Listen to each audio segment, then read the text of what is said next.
أشهد أن لا إله إلا الله وحده لا شريك له وأشهد أن محمدا عبده ورسوله أما بعد فأعوذ بالله من الشيطان الرجيم بسم الله الرحمن الرحيم الحمد لله رب العالمين الرحمن الرحيم مالك يوم الدين إياك نعبد وإياك نستعين اهدنا الصراط المستقيم صراط الذين أنعمت عليهم غير المغضوب عليهم ولا الضالين يا أيها الذين آمنوا إذا نودي للصلاة من يوم الجمعة فاسعوا إلى ذكر الله وذروا البيع ذلكم خير لكم إن كنتم تعلمون فإذا قضيت الصلاة فانتشروا في الأرض وابتغوا من فضل الله واذكروا الله كثيرا لعلكم تفلحون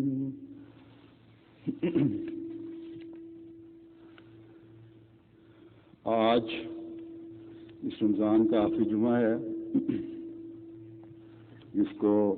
جمعۃ الوداع کہنے کی ایک اصطلاح چل پڑی ہے. غیروں نے تو خیر دین میں اتنا بگاڑ پیدا کر لیا ہے کہ وہ تو اس کا جو جی چاہے نام دیں اور جو چیز چاہے عمل کریں، جس طرح جی چاہے عمل کریں اور اس کی تشریح بیان کریں. یہ ان کا معاملہ ہے. بلکہ وہ تو اس خیال کے بھی ہیں کہ جمعۃ الوداع کے دن 4 رکعت نماز پڑھ لو تو قضائے عمر ادا ہو گئی. یعنی جتنی چھٹی ہوئی نمازیں ہیں ادا ہو گئیں ان 4 رکعتوں کے بدلے میں، اور اب نمازیں پڑھنے کی ضرورت نہیں ہے. جو نمازیں پڑھی گئی تھیں وہ پوری ہو گئیں. اور پھر یہ سوچ کہ جمعۃ الوداع آئے گا تو 4 رکعت نماز پڑھ لیں گے، پھر چھٹی ہوئی 1 سال کی. تو یہ کیا تردد کیا جائے؟ کون یہ تردد کرے کہ 5 وقت کی نمازیں جا کے مسجد میں پڑھی جائیں؟ تو ان کی ایسی حرکتوں پر تو اتنی حیرت نہیں ہوتی کہ انہوں نے تو یہ کرنا ہی ہے، کیونکہ مسیح محمدی کا انکار کرنے والوں سے اس سے زیادہ توقع کی بھی نہیں جا سکتی. لیکن حیرت اس بات پر ضرور ہوتی ہے کہ جنہوں نے اس زمانے کے امام کو مانا اور حضرت مسیح موعود علیہ الصلوۃ والسلام کے بیت میں داخل ہونے کا دعویٰ کیا اور پھر وہ اپنے جنوں کی حفاظت نہ کریں. عام حالات میں اتنی پابندی سے جمعہ پر نہیں آتے جس اہتمام سے بعض لوگ، اور یہ بعض لوگ بھی کافی تعداد ہو جاتی ہے، جس پابندی سے رمضان کے اس آخری جمعہ پر آیا جاتا ہے. حالانکہ حکم تو یہ ہے کہ 5 وقت نمازوں کے لیے بھی مسجد میں آؤ، تو ہم جو حضرت مسیح موعود علیہ السلام کی بیعت میں شامل ہونے کا دعویٰ کرتے ہیں، ہمارا یہ کام نہیں ہے کہ دوسروں کی دیکھا دیکھی ہم بھی دنیاوی دھندوں میں اتنے ماہر ہو جائیں کہ نمازیں تو ایک طرف، جمعہ کی ادائیگی بھی باقاعدگی سے نہ کر سکیں۔ اور اس بات کا اندازہ کہ ہم میں سے بعض احمدی بھی لاشعوری طور پر جمعۃ الوداع کی اہمیت کے قائل ہوتے جا رہے ہیں، مسجدوں کی حاضری سے لگایا جا سکتا ہے۔ اگر تو آج کے دن ہم میں سے وہ جو عموماً جمعہ کا نعرہ کر جاتے ہیں اتنی اہمیت نہیں دیتے جمعہ کو، اس لیے جمعہ پر آئے ہیں کہ رمضان نے ان میں ایک تبدیلی پیدا کر دی ہے، اللہ تعالیٰ کے احکامات کی بجا آوری اور اس کی عبادت کا ان میں ایک شوق پیدا ہو گیا ہے، اور انہوں نے یہ عہد کر لیا ہے کہ آئندہ ہم اپنے جمعوں کی حفاظت کریں گے اور باقاعدگی سے جمعہ کے لیے حاضر ہوا کریں گے، کیونکہ اللہ تعالیٰ کا یہ حکم ہے کہ اے وہ لوگو جو ایمان لائے ہو، جب جمعہ کے دن کے ایک حصہ میں نماز کے لیے بلایا جائے تو اللہ کے ذکر کی طرف جلدی کرتے ہوئے بڑھا کرو اور تجارت چھوڑ دیا کرو، یہ تمہارے لیے بہتر ہے اگر تم علم رکھتے ہو۔ بس جب نماز ادا کی جا چکی ہو تو زمین میں منتشر ہو جاؤ اور اللہ کے فضل میں سے کچھ تلاش کرو اور اللہ کو بکثرت یاد کرو تاکہ تم کامیاب ہو جاؤ۔ یہ ہے وہ ترجمہ جو میں نے پڑھا ان آیات کا جو میں نے تلاوت کی۔ اگر تو یہ صورتحال ہے تو یہ ایسے لوگ مبارکباد کے مستحق ہیں کہ اللہ تعالیٰ نے ان کو اپنے اندر تبدیلی پیدا کرنے کی توفیق عطا فرمائی، اللہ تعالیٰ انہیں استقامت عطا فرمائے کہ آئندہ بھی وہ اسی طرح اللہ تعالیٰ کے احکامات کو گلے لگانے، ان پر عمل کرنے والے اور اسی جوش و خروش سے ان تمام احکامات میں حصہ لینے والے ہوں، اور ہم سب اس حدیث پر عمل کرنے والے بھی بنیں۔ حدیث میں آتا ہے، ابو ہریرہ رضی اللہ تعالیٰ عنہ سے مروی ہے کہ حضرت صلی اللہ علیہ وسلم نے فرمایا کہ کبائر سے بچنے کے لیے 5 نمازیں، ایک جمعہ اگلے جمعہ تک اور ایک رمضان اگلے رمضان تک کفارہ ہوتا ہے۔ تو اللہ تعالیٰ اس حدیث کے مطابق ہمیں عمل کرنے کی توفیق دینے کی طرف توجہ دلا رہا ہے، اور اس رمضان نے ہمارے اندر جو پاک تبدیلیاں پیدا کی ہیں اس پر اللہ کا فضل مانگتے ہوئے ہمیں بھی قائم رہنے کی کوشش کرنی چاہیے۔ اللہ ہمیں اس پر قائم رکھے، اور ہماری مساجد اس بات کی گواہی دیں کہ احمدیوں نے 5 وقت کی نمازوں کے لیے مساجد میں آنے کی طرف جو توجہ کی تھی اور جس طرح مساجد آباد کی تھی وہ رمضان گزرنے کے ساتھ ہی خالی نظر نہیں آ رہی، بلکہ اب بھی اسی طرح بارآمد اور آباد ہیں جس طرح رمضان میں ان کی رونق بڑھی تھی۔ پھر رمضان کے بعد آنے والا ہر جمعہ اس بات کی گواہی دے کہ امام الزمان کو مان کر ہم نے اپنے اندر جو پاک تبدیلیاں پیدا کی ہیں اور اس رمضان نے اسے مزید نکھارا ہے، اب اس نکھار کا اظہار ہر جمعہ پر نظر آ رہا ہے۔ یہ لوگ وہ نہیں ہیں جو صرف جمعۃ الوداع پر قضاء عمری کے لیے مسجدوں میں نظر آتے ہیں، یہ تو وہ لوگ ہیں جنہوں نے اپنے اندر پاک تبدیلیاں پیدا کی ہیں، یہ تو وہ لوگ ہیں جن کا تقویٰ ترقی پذیر ہے، جن کا ہر قدم پہلے سے آگے بڑھنے والا ہے۔ اب یہ اس بے فکری میں نہیں ہوتے کہ چلو رمضان ختم ہوا، اب اگلا رمضان جب آئے گا تو دیکھ لیں گے، پھر جمعۃ الوداع پڑھ لیں گے، بلکہ اس انتظار میں ہوتے ہیں کہ کبائر سے بچنے بچنے کے ایسے لوگ جنہوں نے تبدیلی پیدا کی ہو اس انتظار میں ہوتے ہیں کہ قبائل سے بچنے کے لیے حضرت صلی اللہ علیہ وسلم کے ارشاد کے مطابق جو میں نے ابھی حدیث پڑھی تھی ایک جمعہ کے بعد دوسرا جمعہ بھی ادا کرنا ہے،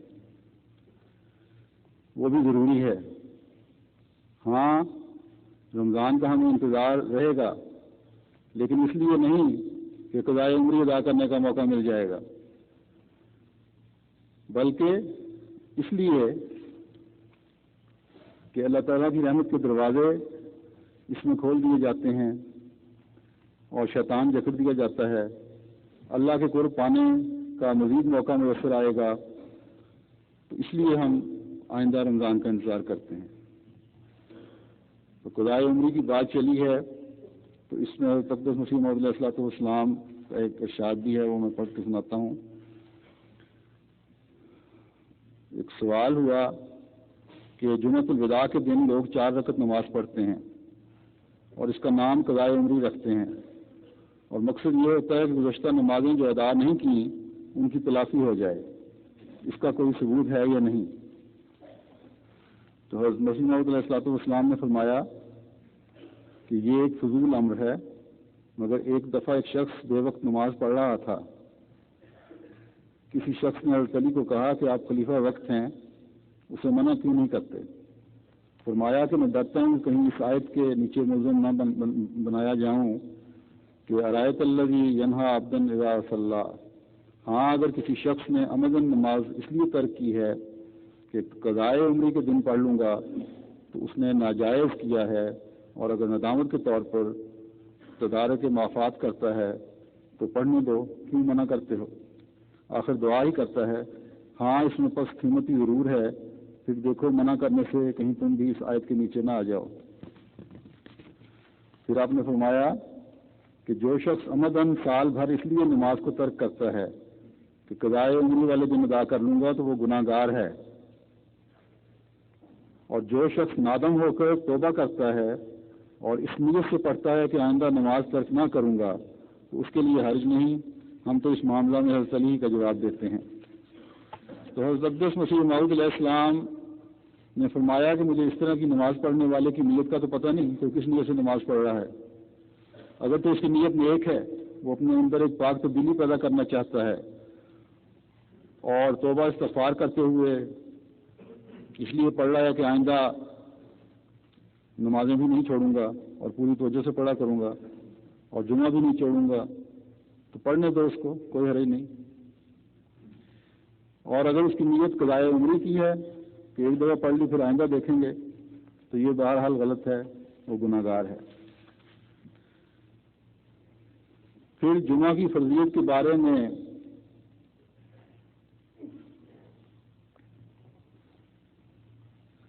احادیث پیش کرتا ہوں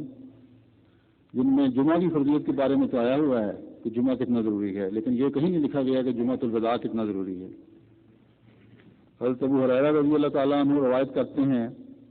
کہ رسول اللہ صلی اللہ علیہ وسلم نے فرمایا، دنوں میں بہترین دن جن میں سورج طلوع ہوتا ہے جمعہ کا دن ہے، اس میں آدم علیہ السلام پیدا کیے گئے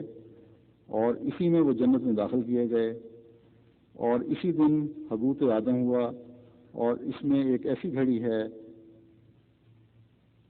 جس میں مسلمان بندہ جو بھی اللہ تعالیٰ سے طلب کرتا ہے اللہ تعالیٰ اسے عطا کر دیتا ہے۔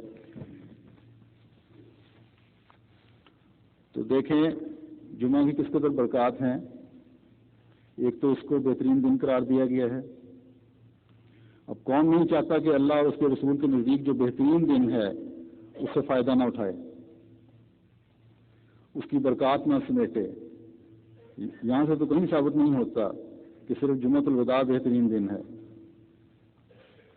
اس دن کو پا کر ہمیں اور زیادہ عبادت کرنی چاہیے، اللہ تعالیٰ کی خشیت اختیار کرنی چاہیے،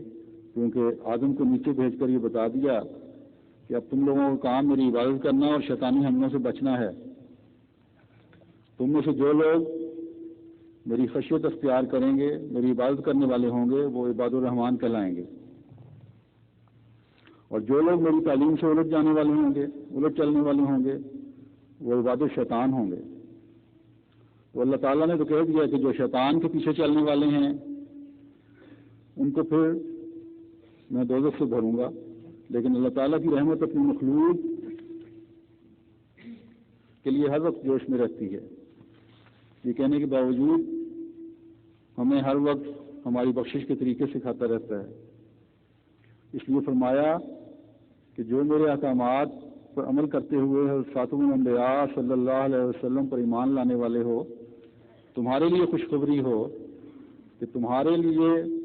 میں نے ایک ایسا دن اور اس دن میں ایک ایسی گھڑی مقرر کر دی ہے، اس میں تم جو بھی میرے سے طلب کرو گے میں عطا کروں گا۔ تو احمدیوں کے لیے تو اور بھی زیادہ خوشی کا مقام ہے کہ انہوں نے حضرت خاتم الانبیاء صلی اللہ علیہ وسلم کی پیشگوئی کے مطابق زمانے کے امام کو پہچانا۔ ان کو تو خاص طور پر اس طرح توجہ کی ضرورت ہے، اور دعاؤں کے ساتھ یہ دعا بھی ہمیشہ کرتے رہیں کہ اللہ تعالیٰ ہر آن تقویٰ میں بڑھاتا چلا جائے۔ اور قبولیت دعا کا ذریعہ جیسا کہ پہلے بھی بیان خطبے میں ہو چکا ہے کہ اب حضرت صلی اللہ علیہ وسلم کے علاوہ کوئی نہیں، یہی واسطہ اختیار کریں کہ دعا کی قبولیت ہوگی۔ اس لیے عام دنوں سے زیادہ جمعہ کے روز حضرت صلی اللہ علیہ وسلم پر درود بھیجنا چاہیے۔ حدیث میں آتا ہے کہ صلی اللہ علیہ وسلم نے فرمایا تمہارے بہترین ایام میں سے ایک جمعہ کا دن ہے، اسی روز آدم پیدا کیے گئے، اسی روز انہیں وفات دی گئی، اسی روز نفخ صور ہوگا اور اسی روز غشی ہوگی، بس اس روز تم مجھ پر کثرت سے درود بھیجا کرو۔ اللہم صلی علی محمد وعلی آل محمد وبارک وسلم انک حمید مجید۔ تمہارا درود مجھے پہنچایا جائے گا۔ راوی کہتے ہیں اس پر صحابہ نے عرض کیا کہ یا رسول اللہ، جب آپ کا وجود بسیدہ ہو چکا ہوگا تو اس وقت ہمارا درود آپ کو کیسے پہنچایا جائے گا؟ فرمایا اللہ تعالیٰ نے انبیاء کے وجودوں کو زمین پر حرام کر دیا ہے۔ پھر جمعہ کی اہمیت کے بارے میں ایک روایت ہے حضرت ابو ہریرہ رضی اللہ عنہ سے کہ رسول اللہ صلی اللہ علیہ وسلم نے فرمایا کہ جمعہ کے دن کا دن ہوتا ہے کہ جب جمعہ کا دن ہوتا ہے مسجد کے ہر دروازے پر فرشتے ہوتے ہیں، وہ مسجد میں پہلے آنے والے کو پہلا لکھتے ہیں، اور اسی طرح وہ آنے والوں کی فہرست 30 بار تیار کرتے رہتے ہیں، یہاں تک کہ جب امام خطبہ دے کر بیٹھ جاتا ہے تو وہ اپنا رجسٹر بند کر دیتے ہیں۔ پھر حدیث ہے، علقمہ روایت کرتے ہیں کہ حضرت عبداللہ بن مسعود نے فرمایا میں نے رسول اللہ صلی اللہ علیہ وسلم کو یہ فرماتے ہوئے سنا ہے کہ لوگ قیامت کے روز اللہ تعالیٰ کے حضور جمعوں میں آنے کے حساب سے بیٹھے ہوں گے، یعنی پہلا، دوسرا، تیسرا،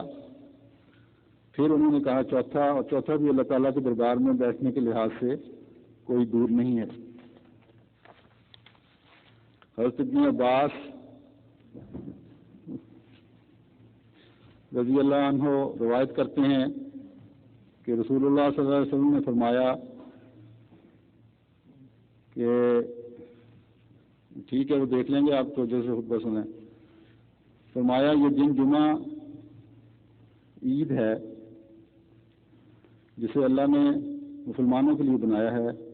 بس جو کوئی جمعہ پر آئے اسے چاہیے کہ وہ غسل کرے اور جس کے پاس خوشبو ہو وہ خوشبو لگائے اور مسواک کرنا اپنے لیے لازمی کر لو۔ کسی کو پوچھیں یہ جو کھڑے ہوتے ہیں ڈیوٹی پہ ان کو چاہیے اپنے پاؤں ہلاتے رہیں تاکہ خون کی گردش ٹھیک رہا کرے۔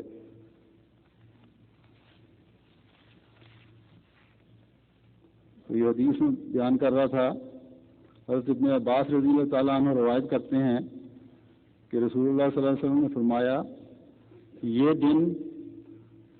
جمعہ عید ہے جسے اللہ نے مسلمانوں کے لیے بنایا ہے، بس جو کوئی جمعہ پر آئے اسے چاہیے کہ وہ غسل کرے اور جس کے پاس خوشبو ہو وہ خوشبو لگائے اور مسواک کرنا اپنے لیے لازم کر لو۔ تو دیکھیں ان تمام احادیث سے کہیں یہ تاثر نہیں ملتا کہ بخشش کے سامانوں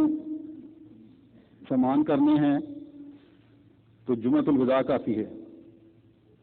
بلکہ ہر جمعہ میں ہی اہم ہے،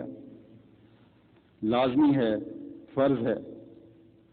اور جن لوگوں کے خیال میں ایک عید کی نماز بھی پڑھ لو تو کافی ہے، یہ لوگ جمعۃ الوداع پڑھنے والوں سے بھی ایک قدم آگے ہوتے ہیں۔ بعض لوگ جمعۃ الوداع پہ بھی نہیں آتے، صرف عید کی نماز پہ آتے ہیں۔ اللہ رحم کرے۔ تو ان کے لیے یہ حدیث جو میں نے پڑھی ہے، اس میں یہ بتا دیا کہ جمعہ کا دن بھی عید کا دن ہے۔ یہ عیدیں اکٹھی ہوں گی تو رمضان کی برکتوں سے فیض یاب ہونے کی بھی توفیق ملے گی، اور پھر رمضان کے بعد آنے والی عید سے فیض پاؤ گے اور گناہوں کے بخشنے کا سامان پیدا کرو گے۔ پھر جمعہ میں پہلے آنے کے بارے میں اور امام کے قریب بیٹھنے کے بارے میں حدیث ہے کہ حضرت سمرہ رضی اللہ عنہ روایت کرتے ہیں کہ رسول اللہ صلی اللہ علیہ وسلم نے فرمایا، نماز جمعہ پڑھنے آیا کرو اور امام کے قریب ہو کر بیٹھا کرو، اور ایک شخص جمعہ سے پیچھے رہتے رہتے جنت سے پیچھے رہ جاتا ہے، حالانکہ وہ جنتیوں میں سے ہوتا ہے۔ جمعہ سے پیچھے رہتے رہتے سے مراد ہے کہ جمعہ اگر چھوڑو گے تو پھر چھوڑتے چلے جاؤ گے۔ اس میں بھی اصل چیز یہی ہے کہ جمعہ پر آنے کی تڑپ ہو، امام کی باتیں سننے کی اور اس پر عمل کرنے کی خواہش ہو۔ اصل چیز وہی ہے کہ نیت کیا ہے۔ بعض لوگ مساجد میں کچھ وقت گزارنے کے بعد جاتے ہیں کہ کچھ دیر ٹھہر کر جائیں گے، آرام سے چلے جائیں گے کہ امام صاحب خطبہ بڑا لمبا دے رہے ہیں، بڑی دیر میں بیٹھنا پڑتا ہے، انتظار کرنا پڑتا ہے۔ کون اتنی دیر بیٹھے، آخری 5-7 منٹ ہوں گے تو چلے جائیں گے، 2-4 منٹ کا خطبہ سن لیں گے، پھر نماز پڑھیں گے اور واپس آ جائیں گے۔ تو یہ سوچ بڑی خطرناک سوچ ہے، کیونکہ پہلے جانے والے اور آخر میں جانے والے کے ثواب میں بھی اونٹ اور مرغی کے انڈے کے برابر یا بعض دفعہ چاول کے دانے کے برابر کا فرق ہے ثواب میں۔ لیکن جو بھی امام ہوں ان کو بھی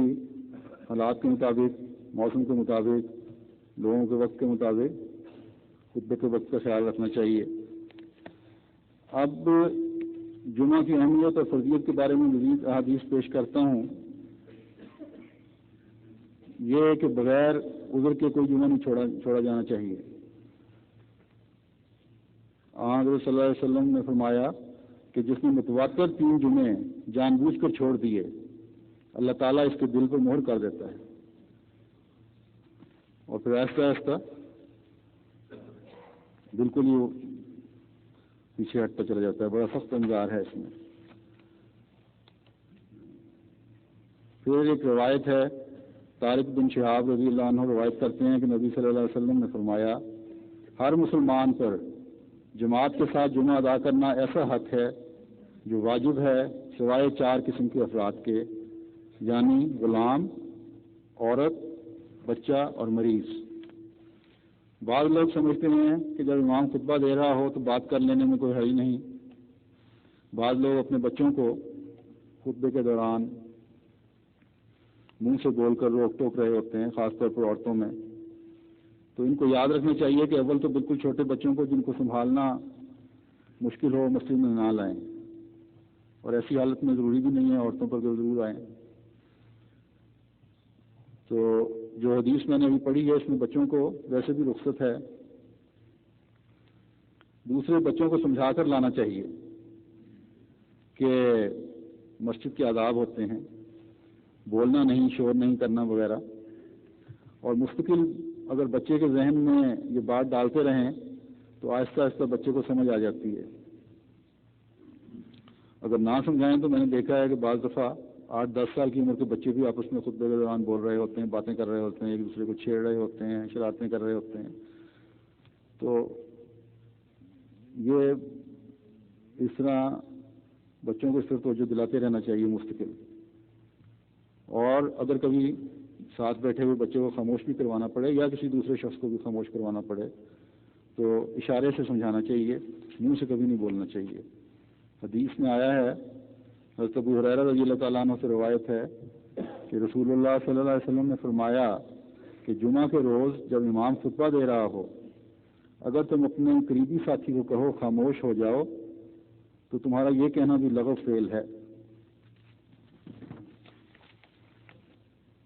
یہ آیات کی جو تلاوت کی تھی اس کی تفسیر میں مسلم موعود رضی اللہ تعالیٰ عنہ فرماتے ہیں کہ اسلام نے جمعہ کے دن کے لیے یہ خصوصیتیں مقرر فرمائی ہیں، اس دن چھٹی رکھی جائے، عبادت زیادہ کی جائے، اسے قومی اجتماع کا دن بنایا جائے،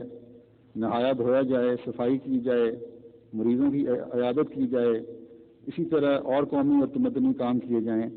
ہاں، جمعہ کی نماز سے فراغت کے بعد اجازت دی گئی ہے کہ لوگ اپنے مشاغل میں لگ جائیں، مگر زیادہ مناسب اسی کو قرار دیا ہے کہ بعد میں بھی وہ ذکر الہی میں مشغول رہیں۔ اور خلیفۃ المسیح اول رضی اللہ تعالیٰ عنہ نے حضرت مسیح موعود علیہ السلام کی زندگی میں 1907 میں اسی طرح رمضان کے ایک آخری جمعہ پر خطبہ دیتے ہوئے فرمایا کہ ہمارے امام فرمایا کرتے ہیں کہ بڑا ہی بدقسمت ہے وہ انسان جس نے رمضان پایا مگر اپنے اندر کوئی تغیر نہ پایا۔ 5-7 روزے باقی رہ گئے ہیں، وہ بھی آخری جمعہ تھا، ان میں اور اب بھی 3-4 روزے باقی ہیں، ان میں بہت کوشش کرو اور بڑی دعائیں مانگو، بہت توجہ اللہ کرو اور استغفار اور لاحول کثرت سے پڑھو، قرآن مجید سن لو، سمجھ لو، جتنا ہو سکے صدقہ اور خیرات دے لو اور اپنے بچوں کو بھی تحریک کرتے رہو۔ اللہ تعالیٰ مجھے اور تمہیں توفیق دے۔ حضرت اقدس مسیح موعود علیہ السلام فرماتے ہیں خدا تعالیٰ نے جو اتمام نعمت کی ہے وہ یہی دین ہے جس کا نام اسلام رکھا ہے۔ پھر نعمت میں جمعہ کا دن بھی ہے، جس روز اتمام نعمت ہوا، یہ اس کی طرف اشارہ تھا کہ پھر اتمام نعمت جو یظہرہ علی الدین کلہ ہی کی صورت میں ہوگا وہ بھی ایک عظیم الشان جمعہ ہوگا۔ وہ جمعہ اب آ گیا ہے کیونکہ خدا تعالیٰ نے وہ جمعہ مسیح موعود کے ساتھ مخصوص کر رکھا ہے۔ میں سچ کہتا ہوں کہ یہ ایک تقریب ہے جو اللہ تعالیٰ نے سعادت مندوں کے لیے پیدا کر دی ہے۔ مبارک وہی ہیں جو اس سے فائدہ اٹھاتے ہیں۔ تم لوگ جنہوں نے میرے ساتھ تعلق پیدا کیا ہے اس بات پر ہرگز مغرور نہ ہو جاؤ کہ جو کچھ تم نے پانا تھا پا چکے ہو۔ سچی بات یہی ہے کہ تم اس چشمہ کے قریب آ پہنچے ہو جو اس وقت خدا تعالیٰ نے ابدی زندگی کے لیے پیدا کیا ہے۔ ہاں، پانی پینا ابھی باقی ہے، بس خدا تعالیٰ کے فضل و کرم سے توفیق چاہو کہ وہ تمہیں سیراب کرے، کیونکہ خدا تعالیٰ کے بدون کچھ بھی نہیں ہو سکتا۔ یہ میں یقیناً جانتا ہوں کہ جو اس چشمہ سے پیے گا وہ ہلاک نہ ہوگا، کیونکہ یہ پانی زندگی بخشتا ہے اور ہلاکت سے بچاتا ہے اور شیطان کے حملوں سے محفوظ کرتا ہے۔ اس چشمے سے سیراب ہونے کا کیا طریق ہے؟ یہی کہ خدا تعالیٰ نے جو 2 حق تم پر قائم کیے ہیں ان کو بحال کرو اور پورے طور پر ادا کرو۔ ان میں سے ایک خدا کا حق ہے، دوسرا مخلوق کا۔ بس ہم میں سے ہر احمدی کو اس بات کی اہمیت کو پیش نظر رکھنا چاہیے کہ امام الزمان کو مان کر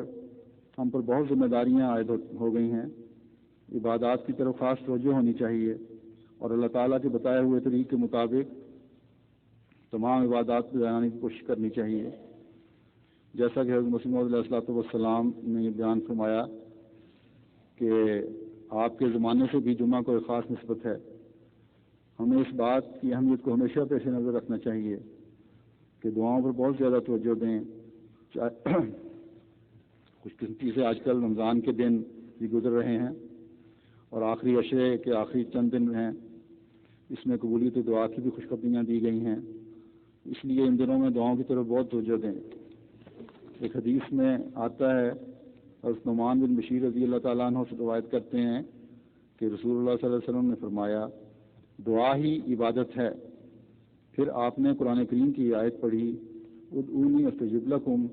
ان الذین یستکبرون عن عبادتی سیدخلون جہنم داخرین، یعنی تمہارا رب فرماتا ہے کہ مجھ سے مانگو میں قبول کروں گا،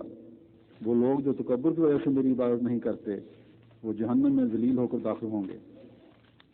کتنے خوف کا مقام ہے کہ اللہ تعالیٰ تو یہ کہہ رہا ہے کہ میں تمہاری نیک تمنائیں اور تمہاری دعائیں قبول کرنے کے لیے انتظار میں ہوں، پھر بھی تم نہیں مانگ رہے، اور اس کے باوجود کہ میں تمہیں یہ تحریف دلا رہا ہوں کہ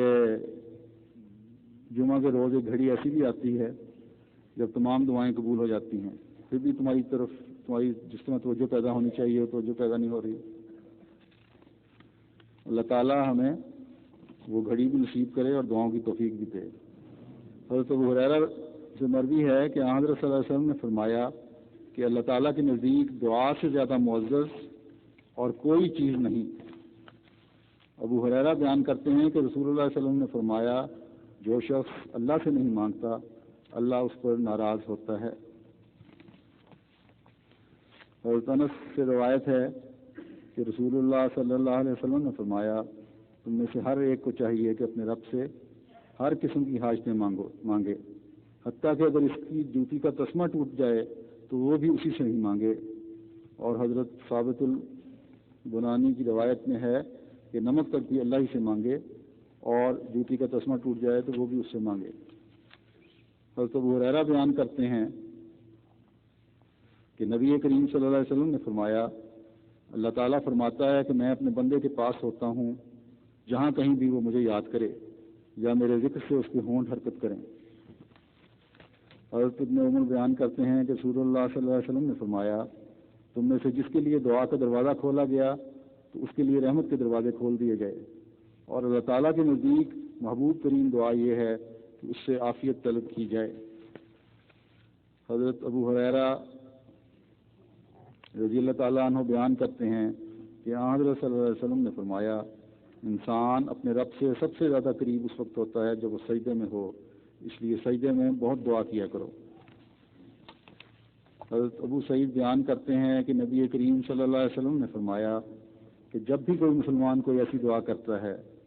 جس میں کوئی گناہ کی بات یا قطع رحمی کا عنصر نہ ہو تو اللہ تعالیٰ اسے 3 باتوں میں ایک ضرور عطا کر دیتا ہے۔ وہ کیا 3 باتیں ہیں؟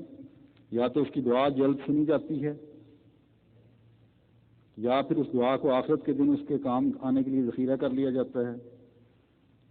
بخشش کے سامان پیدا کرنے کے لیے،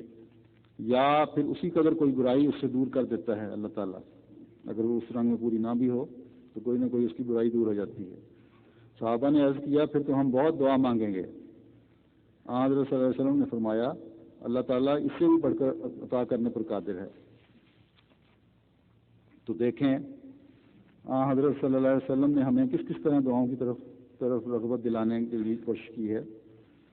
ہم میں سے ہر ایک کا فرض بنتا ہے کہ رمضان کے ان بقایا دنوں میں بہت دعائیں کریں، اپنے لیے، اپنے بیوی بچوں کے لیے، اپنے خاندان کے لیے، جماعت کے لیے۔ جب انسان دوسروں کے لیے دعا کرتا ہے تو فرشتے اس کے لیے دعا کر رہے ہوتے ہیں، یہ چیز ہمیشہ پیش نظر رکھیں۔ اس لیے جماعت کے بے کس و بے بس افراد کے لیے بہت دعائیں کریں جو کسی نہ کسی صورت میں مخالفین سے تکلیفیں اٹھا رہے ہیں۔ اللہ تعالیٰ اس کے بدلے میں تینوں رنگوں میں دعائیں قبول کرنے کا بھی حق رکھتا ہے، بلکہ جیسا کہ یہ بیان ہوا ہے یہاں کہ اس سے بھی بڑھ کر ہمیں عطا کر سکتا ہے۔ تو سب قدرتوں کا مالک ہے، اس کو کبھی محدود کر کے نہ رکھیں۔ دیکھیں حضرت اقدس مسیح موعود علیہ الصلوۃ والسلام فرماتے ہیں جو شخص دعا کے ساتھ خدا تعالیٰ کی طرف منہ نہیں کرتا وہ ہمیشہ اندھا رہتا ہے اور اندھا مرتا ہے۔ جو شخص روح کی سچائی سے دعا کرتا ہے وہ ممکن نہیں کہ حقیقی طور پر نامراد رہ سکے، بلکہ وہ شخص وہ خوشحالی جو نہ صرف دولت سے مل سکتی ہے اور نہ حکومت اور نہ صحت سے، بلکہ خدا کے ہاتھ میں ہے، جس پیرایا میں چاہے وہ عنایت کر سکتا ہے۔ ہاں وہ کامل دعاؤں سے عنایت کی جاتی ہے۔ اگر خدا تعالیٰ چاہتا ہے تو ایک مخلص صادق کو عین مصیبت کے وقت میں دعا کی وہ لذت حاصل ہو جاتی ہے جو ایک شہنشاہ کو تخت شاہی پر حاصل نہیں ہو سکتی۔ سو اسی کا نام حقیقی مراد یابی ہے جو آخر دعا کرنے والوں کو ملتی ہے۔ پھر آپ نے فرمایا دعا کا قبولیت کے ساتھ ایک رشتہ ہے، ہم اس راز کو معقولی طور پر دوسروں کے دلوں میں بٹھا سکیں یا نہ بٹھا سکیں، مگر کروڑ ہار راست بازوں کے تجارب نے اور خود ہمارے تجربہ نے اس مخفی حقیقت کو ہمیں دکھلا دیا ہے کہ ہمارا دعا کرنا ایک قوت مقناطیسی رکھتا ہے اور فضل اور رحمت الہی کو اپنی طرف کھینچتا ہے۔ آپ مزید فرماتے ہیں یہ بھی یاد رکھنے کے قابل ہے کہ دعا جو خدا تعالیٰ کے پاک کلام نے مسلمانوں پر فرض کی ہے اس کی فرضیت کے 4 سبب ہیں۔ ایک یہ کہ تا ہر ایک وقت اور ہر ایک حالت میں خدا تعالیٰ کی طرف رجوع ہو کر توحید پر پختگی حاصل ہو، خدا سے مانگنا اس بات کا اقرار کرنا ہے کہ مرادوں کا دینے والا صرف خدا ہے۔ 2 یہ کہ دعا کے قبول ہونے اور مراد کے ملنے پر ایمان قوی ہو، مضبوط ہو۔ تیسرے یہ کہ اگر کسی اور رنگ میں عنایت الہی شامل حال ہو تو علم اور حکمت زیادہ پکڑے، یعنی زیادہ تر توجہ پیدا ہو علم اور حکمت حاصل کرنے کی طرف، اللہ تعالیٰ کی معرفت حاصل کرنے کی طرف بھی۔ چوتھے یہ کہ اگر دعا کی قبولیت کا الہام اور رویا کے ساتھ وعدہ دیا جائے اور اسی طرح ظہور میں آوے تو معرفت الہی میں ترقی کرے، اور معرفت سے یقین اور یقین سے محبت اور محبت سے ہر ایک گناہ اور غیر اللہ سے انقطاع حاصل ہو جو حقیقی نجات کا ثمرہ ہے۔ آپ فرماتے ہیں میں سچ سچ کہتا ہوں کہ اگر اللہ تعالیٰ کے حضور ہماری چلاہٹ ایسی ہی اضطراری ہو تو وہ اس کے فضل اور رحمت کو جوش دلاتی ہے اور اس کو کھینچ لاتی ہے، اور میں اپنے تجربہ کی بنا پر کہتا ہوں کہ خدا کے فضل اور رحمت کو قبولیت دعا کی صورت میں آتا کہ خدا کے فضل اور رحمت کو جو قبولیت دعا کی صورت میں آتا ہے میں نے اپنی طرف کھینچتے ہوئے محسوس کیا ہے، بلکہ میں تو یہ کہوں گا کہ دیکھا ہے۔ آپ فرماتے ہیں ہر ایک جو اس وقت سنتا ہے یاد رکھے تمہارا ہتھیار دعا ہے، اس لیے چاہیے کہ دعا میں لگے رہو۔ یہ یاد رکھو کہ معصیت اور فسق کو نہ واعظ دور کر سکتے ہیں اور نہ کوئی اور ہیلا، اس کے لیے ایک ہی راہ ہے اور وہ دعا ہے۔ خدا تعالیٰ نے یہی ہمیں فرمایا ہے، اس زمانے میں نیکی کی طرف خیال آنا اور بدی کو چھوڑنا چھوٹی سی بات نہیں ہے، یہ انقلاب چاہتی ہے، اور یہ انقلاب خدا تعالیٰ کے ہاتھ میں ہے اور یہ دعاؤں سے ہوگا۔ ہماری جماعت کو چاہیے کہ راتوں کو رو رو کر دعائیں کریں، اس کا وعدہ ہے ادعونی استجب لکم۔ پھر آپ نے فرمایا وہ دعا جو معرفت کے بعد اور فضل کے ذریعے سے پیدا ہوتی ہے وہ اور رنگ اور کیفیت رکھتی ہے، وہ فنا کرنے والی چیز ہے، وہ گداز کرنے والی آگ ہے، وہ رحمت کو کھینچنے والی ایک مقناطیسی کشش ہے، وہ موت ہے پر آخر کو زندہ کرتی ہے، وہ ایک تند سیل ہے پر آخر کو کشتی بن جاتی ہے، ہر ایک بگڑی ہوئی بات اس سے بن جاتی ہے اور ہر ایک زہر آخر اس سے تریاک ہو جاتا ہے۔ مبارک وہ قیدی جو دعا کرتے ہیں تھکتے نہیں، کیونکہ ایک دن رہائی پائیں گے۔ مبارک وہ اندھے جو دعاؤں میں سست نہیں ہوتے، کیونکہ ایک دن دیکھنے لگیں گے۔ مبارک وہ جو قبروں میں پڑے ہوئے ہیں دعاؤں کے ساتھ خدا کی مدد چاہتے ہیں، کیونکہ ایک دن قبروں سے باہر نکالے جائیں گے۔ مبارک تم جب دعا کرنے میں کبھی ماندہ نہیں ہوتے، اور تمہاری روح دعا کے لیے پگھلتی، اور تمہاری آنکھ آنسو بہاتی، اور تمہارے سینہ میں ایک آگ پیدا کر دیتی ہے، اور تمہیں تنہائی کا ذوق اٹھانے کے لیے اندھیری کوٹھریوں اور سنسان جنگلوں میں لے جاتی ہے، اور تمہیں بےتاب اور دیوانہ اور از خود رفتہ بنا دیتی ہے، حیا والا رفتہ بنا دیتی ہے، کیونکہ آخر تم پر فضل کیا جاوے گا۔ وہ خدا جس کی طرف ہم بلاتے ہیں نہایت کریم، رحیم، حیا والا، صادق، وفادار، عاجزوں پر رحم کرنے والا ہے۔ بس تم بھی وفادار بن جاؤ اور پورے صدق اور وفا سے دعا کرو کہ وہ تم پر رحم فرمائے گا۔ دنیا کے شور و غوغا سے الگ ہو جاؤ اور نفسیاتی جھگڑوں کا دین کو رنگ مت دو، خدا کے لیے ہار اختیار کر لو اور شکست کو قبول کر لو تا بڑی بڑی فتحوں کے تم وارث بن جاؤ۔ دعا کرنے والوں کو خدا معجزہ دکھائے گا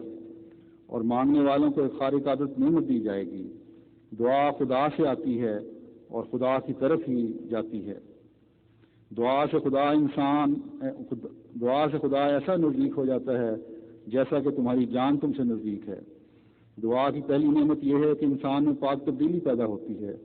پھر اس تبدیلی سے خدا بھی اپنی صفات میں تبدیلی کرتا ہے اور اس کے صفات غیر متبدل ہیں، مگر تبدیلی یافتہ کے لیے اس کی ایک الگ تجلی ہے جس کو دنیا نہیں جانتی۔ گویا وہ اور خدا ہے، حالانکہ اور کوئی خدا نہیں، مگر نئی تجلی نئے رنگ میں اس کو ظاہر کرتی ہے۔ تب اس خاص تجلی کے شان میں اس تبدیل یافتہ کے لیے وہ کام کرتا ہے جو دوسروں کے لیے نہیں کرتا۔ یہی وہ خارق ہیں۔ غرض دعا وہ اکسیر ہے جو ایک مشت خاک کو کیمیا کر دیتی ہے، اور ایک پانی ہے جو اندرونی غلاظتوں کو دھو دیتا ہے۔ اس دعا کے ساتھ روح پگھلتی ہے اور پانی کی طرح بہہ کر آستانہ حضرت احدیت پر گرتی ہے۔ بس آئیں ہم سب مل کر، ہمارا بچہ، ہمارا جوان، ہمارا بوڑھا، ہماری عورتیں، ہمارے مرد، آج اللہ تعالیٰ کے حضور گڑ گڑا کر دعائیں کریں اور رمضان کے ان بقیہ دنوں میں دعاؤں میں جو کمیاں رہ گئی ہیں انہیں پورا کرنے کی کوشش کریں۔ اپنی راتوں کو اپنی عبادات کے ساتھ زندہ کریں، اپنے دنوں کو ذکر الہی سے تر رکھیں اور اللہ تعالیٰ سے اس کا رحم اور فضل طلب کریں۔ اللہ تعالیٰ ہماری کوتاہیوں اور کمزوریوں کو معاف فرمائے، ہماری پردہ پوشی فرمائے، ہمارے پر اپنے رحم اور کرم کی نظر کرے۔ اللہ تعالیٰ ہمارے ان بھائیوں پر رحم اور فضل فرمائے جو صرف اس وجہ سے تنگ کیے جا رہے ہیں انہوں نے زمانے کے امام کو پہچانا اور مانا۔ اے اللہ ہمارے ایسے تمام مخالفین کو عقل اور سمجھ دے کہ اس مخالفت سے باز آ جائیں، اور جو معصوم عوام کو ورگلانے والے ہیں، شیطان صفت لوگ ہیں، ان کو عزت کا نشان بنا دے،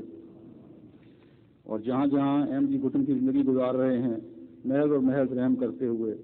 ان کے لیے تنگی کے دن آزادی میں بدل دے، اور ہمیں ہمیشہ اپنا عبادت گزار بندہ بنائے رکھے، اور اس رمضان میں ہم پر ہونے والے تمام فضلوں کو ہمیشہ جاری رکھے۔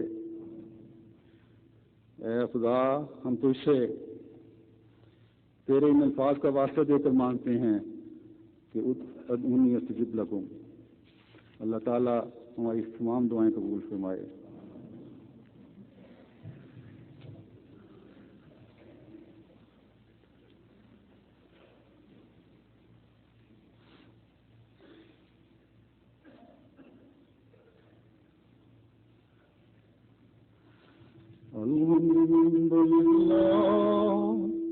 الحمد لله نحمده ونستعينه ونستغفره ونؤمن به ونتوكل عليه ونعوذ بالله من شرور أنفسنا ومن سيئات أعمالنا، من يهده الله فلا مضل له ومن يضلله فلا هادي له، ونشهد أن لا إله إلا الله ونشهد أن محمدا عبده ورسوله۔ عباد الله رحمكم الله، إن الله يأمر بالعدل والإحسان وإيتاء ذي القربى